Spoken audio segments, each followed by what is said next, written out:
Morning everyone, I'm back in the finest county in the land again, my home county of Essex, and as you can see by the sign behind me, we're in the village of Fordham, which is not far from Colchester. We're on the Fordham Hall Estate, starting this walk from this little free Woodland Trust car park.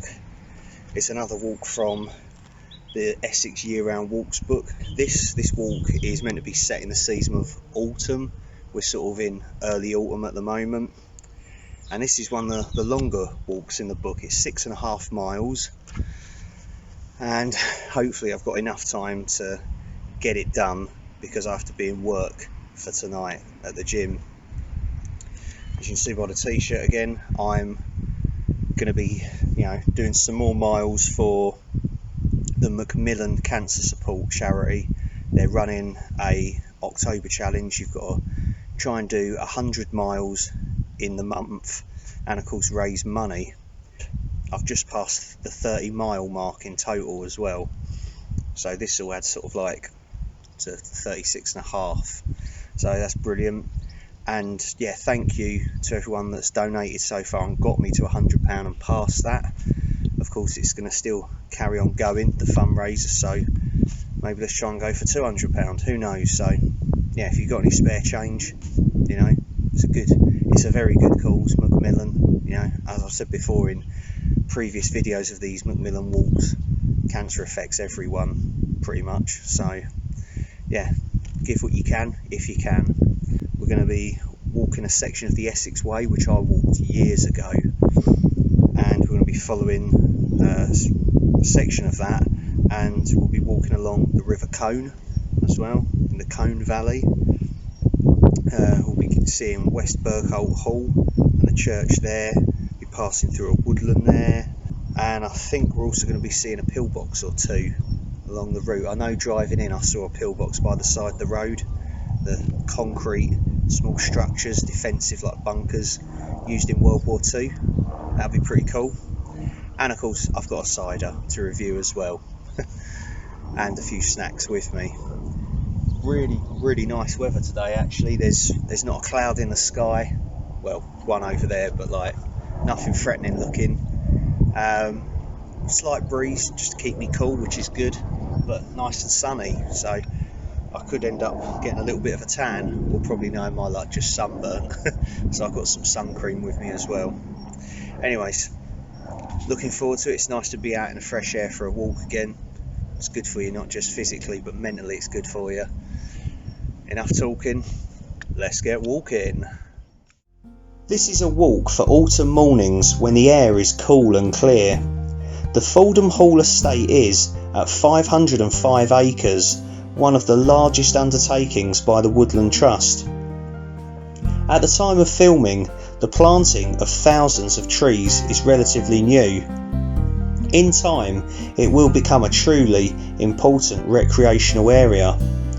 Although this walk will venture into the estate, the route concentrates on following a section of the River Colne along its valley, making use of the Essex Way for the outward journey.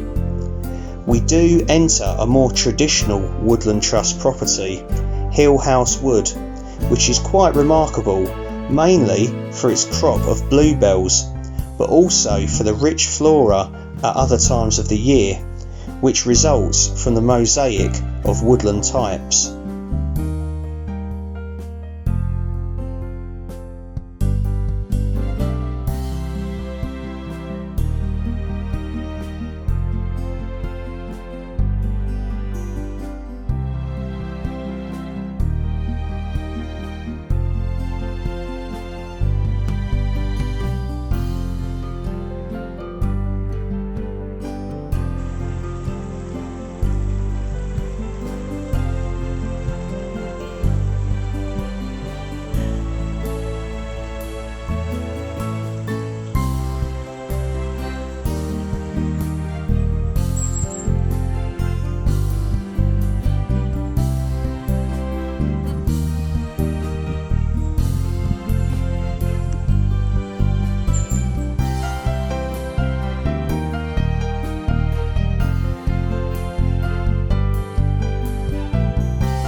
We're currently on the left side of the Colne, and on the right side over there in like the farm fields, just loads and loads of World War II pillboxes, just reminders of our wartime past. And of course the pillboxes would have been built strategic places, really, places that could be used as like navigational aids, such as rivers like the River Colne. It's unlikely that the Nazis would have been able to get boats up some of these rivers because they're quite narrow, they're not quite navigable for watercraft. But if an invasion had been successful, of course then Nazi troops could then have walked alongside the rivers and used them as navigational aids. So that's why the pillboxes were built there, not always to defend against enemy boats but enemy on foot. And a pillbox would have been perfect to defend against foot soldiers, because they probably wouldn't have been carrying as heavy artillery, solid concrete walls, and they could shoot from inside of that out. Pretty cool. But yeah, there's loads of them, and some of them have still got earth and grass on the top of them because they would have kind of covered them, like they would have been like partially submerged, so the enemy planes couldn't spot them from the air as well, because of course they would have had like Nazi spy planes and reconnaissance flights flying over England at the time, doing their research, seeing what's on the ground, ready for an invasion. So if they couldn't see them from the air, the Nazis would sort of go, yep, it's fine, you can walk along that river, doesn't appear to be any defences there or anything. Troops come along, boom, they get shot from the pillbox, so because they didn't see it from the air because it's covered. Anyway, I thought it was pretty cool. I just love seeing that when like you join all the dots with history and it goes, and it makes sense. It's absolutely brilliant. After the near panic of the evacuation from Dunkirk at the start of the Second World War, there was a very real possibility of a German invasion.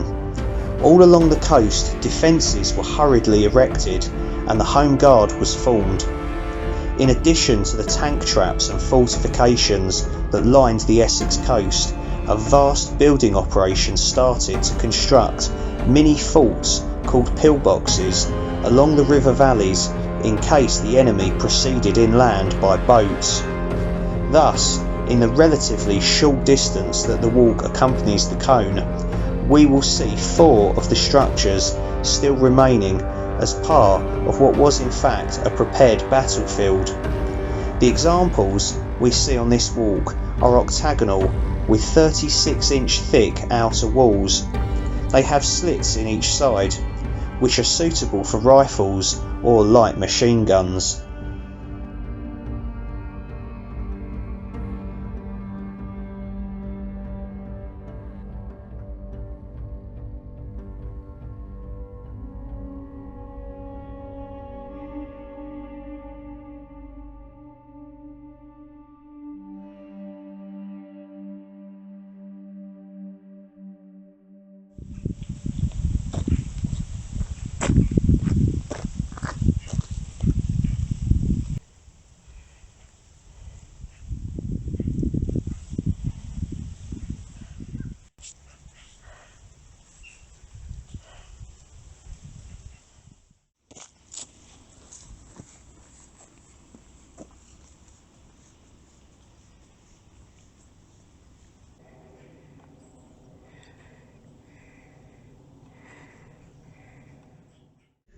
Alright everyone, it's gone 2 o'clock, probably getting on to about 2:30. I've not really checked the time, to be honest with you. I've just kind of put my foot down ready to get as much of this done before I actually stop for a break. So we're at West Bergholt Church. It's disused, it's owned by the church's conservation trust, so they're like an organisation that looks after historic churches that are no longer in use, and keeps them safe, keeps them standing, I guess. Church is open. Gonna go and have a look in there in a minute, but I'm just sat sort of round the back, like the graveyard at the back. I found a little bench, and it's like right next to West Bergholt Hall, which is like massive drum, pots of money, fairly old as well. The cider is this one. I think I got this from Aldi. English cider, gooseberry and elderflower, made with 100% pressed apples. It's 4%, made by a geezer called Jonathan Blair. A refreshing, gently sparkling cider with flavours of tart, juicy gooseberries and delicate elderflower. I thought that could be quite a refreshing one today. Of all the ones I've got left, the majority of them are plain ciders, and I've not got many ciders left. I'm just trying to get through all of them. So Gary, please do not send me any more ciders yet. If you're planning on doing it, thank you, but just hold back on it, because I just want to clear out my stock first. But yeah, out of all of them, this is one of the nicer ones that I've got left, so that'll be good. At least I hope it's going to be nice. Anyway, it sounds good anyway. And then I've got my lunch in here somewhere. I think I've squashed me crisps. Oh bollocks! I've left me sandwiches in the car, because I've got like my meal prep bag for work with food for later on at work. I put the sandwiches in there to keep them cold, because it's got like cold packs in it and stuff. And I forgot to take them out, so I've not got any sandwiches for lunch, like for now. That is biblically disappointing. Oh, I'm annoyed now. I don't believe it. I mean, I've got like some crisps. I've got one of these little lemon drizzle, healthy little slice things. I've got a protein bar. My favourite protein bars now do mint chocolate chunk, which is quite good as well. So I'm having some of that. I've got a chocolate coated Kendall mint cake. I mean, it's enough. It'll get me going. It'll get me to the finish. But I was looking forward to my sandwiches as well. So I'm going to have double portions at work. Pineapple, mango and papaya fruit mix. Mango. Got that. What else we got in here? One of those naff little banana flavoured energy bars that are out of date. They're actually quite nice. I had one on the last walk and they were good. There is another protein bar in there, but that's enough. That'll keep me going. But the sandwiches would have been nice. Anyway, I'm digressing. Trying to find my bottle opener, because you want to know about the cider, don't you? You don't want to know about what I'm eating. I've got one on my keys. Happy days. Always have a bottle opener on your car keys. Don't know what that says about you, but anyway, let's crack this open. Oh, it smells good. Right off the bat you can smell the elderflower in it. I can't remember what gooseberry smells like, so cheers everyone once again to absent friends, fallen comrades, anyone going through cancer. This one's for you. Cheers. It's quite strong on like the elderflower and gooseberry. I think they're kind of very similar tasting things. And that's not necessarily a good thing. I mean, this is refreshing. I think if it was cold with ice, so it'd be a little bit watered down, it would taste better, but it's not quite what I was expecting. I mean, it's only a little bit better than a plain cider, I think. I think I'd be hard pressed to give that a 7. I'm toying with the idea of 6.5 out of 10. So it's still just above average. It's not bad, but it's not good, if that makes sense. Like I've definitely had better ciders, you know I have, if you watch the channel. Like the tartness of it is quite overpowering. I'm not getting juicy gooseberries, not juiciness anyway. It's very tart, but it's drinkable. It's more drinkable than the plain ones I've had. So I think I'm going to stick with 6.5 out of 10. I think that's honest. It sounds harsh, but I can't give it more than that, really. Oh, right, enough yakking, and let's get snacking.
Right, we're finally leaving Hill House Wood.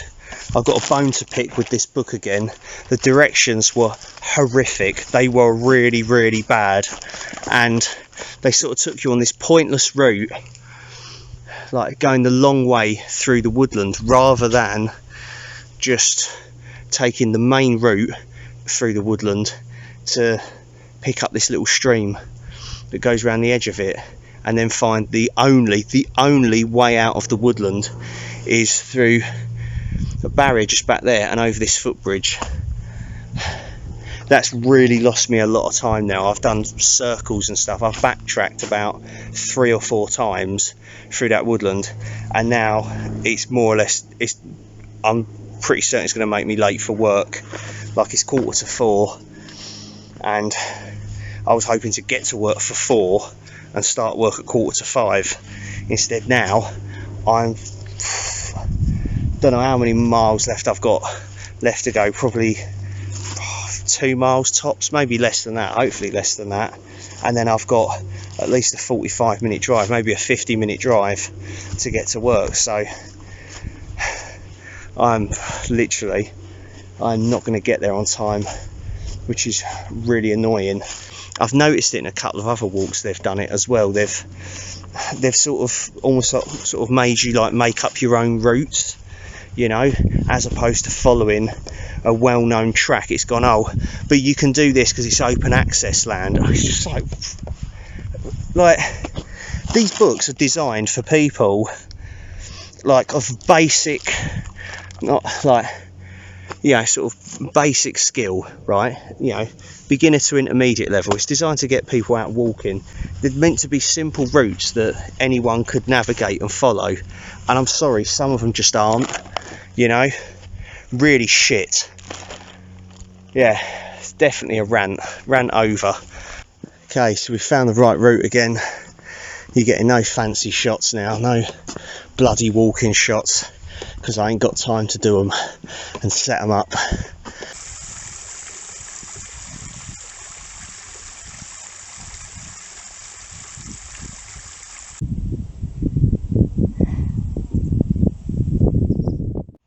I am back.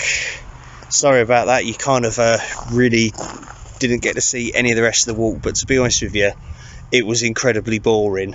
It was sort of like this, only more boring, and the route was more complicated. That goes down probably in my top 5 worst guided route I've ever been on. It was crap. Like, the walk itself was, there were good bits, but for the most part it wasn't great, and like it was a bit boring, and it just felt like they were just trying to add miles on, sort of thing. Like, there were a couple of points I noticed on their map versus the OS map where you could actually do a shorter walk and like it would still get you the same destination, but it was like an unnecessary sort of add-on, like a dog leg to, it's just pointless anyway. I don't need to explain it to you or justify myself. It was shit, and that was it. The church was nice, West Bergholt Hall was nice, the River Colne was nice. About it really, to be honest. The wood was nice if I hadn't got lost in it, and that's it. Yeah, so I am meant to be starting work in 10 minutes, and I've got 45 minutes to an hour's drive, so I've called them, let them know, apologised profusely, grovelled. Cheers for watching, cheers for joining me on this one. It's been eventful for all the wrong reasons. I'm just glad to be back here. I'm shattered. Remember, I'm doing all of this for Macmillan cancer support. So if you haven't donated already, please do. Find me on Facebook, Tom Hill, and you can donate there. Keep donating if you can. Anyways, until next time, take care of yourselves, look after each other, stay safe everyone, be nice to one another. Hopefully they'll be nice to me at work. I'll see you soon. Bye.